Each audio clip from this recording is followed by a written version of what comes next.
আসসালামু আলাইকুম প্রিয় দর্শক। আমি এখন দেখাবো এই যে কিছুদিন আগে দেখাইছিলাম আপনাদেরকে পেঁপে বাগান। এই যে পেঁপে বাগানের পেঁপে প্রায় শেষের দিকে। এখন আমি পিছনে ক্যামেরাতে আপনাদেরকে ভালোভাবে দেখাবো, ঠিক আছে? দেখতে থাকুন ভিলেজ বিনোদনে। ধন্যবাদ। মাশাল্লাহ, এই যে দেখুন এই যে পেঁপে বাগান, ঠিক আছে? অনেক পেঁপে গাছ বেশি বৃষ্টির কারণে পড়ে গেছে। তো এই জন্য পেঁপে সবগুলো বিক্রি করা হয়ে গেছে। এই যে দেখেন অনেকগুলো পাকনা পাকনা পেঁপেও বিক্রি করা হয়েছে।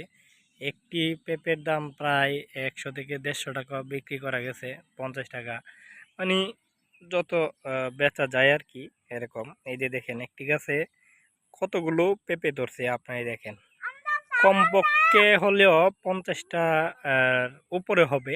এই যে দেখেন দেখেন কত ছোট গাছে, মাশাল্লাহ। অবশ্যই কিন্তু আপনারা দেখবেন। এই যে আমি কিন্তু এর আগেও আপনাদেরকে ভিডিও দিছিলাম।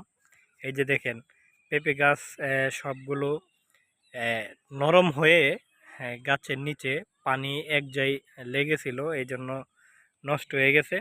যাই হোক, এরপরেও লস হয় নাই, ফলন ভালো হয়েছে, এই জন্য মনে করেন লাভবানের দিকেই।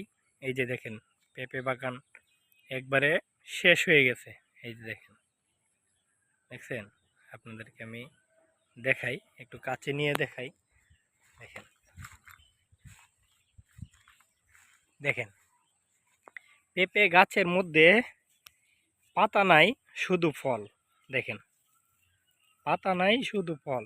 এই যে দেখেন একটা পাতাও নাই, শুধু পেঁপে আছে, দেখছেন? এই যে দেখেন।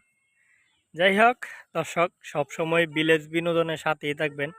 আপনারা জানেন অনেক দিন যাবৎ ভিডিও করে যাচ্ছি, তবে মাঝখান দিয়ে একটু ব্যস্ত ছিলাম আমাদের নিজের একটা বিজনেস নিয়ে, এই জন্য ভিডিও ছাড়তে পারি নাই, আমার আইডিটা ডাউন হয়ে গেছে।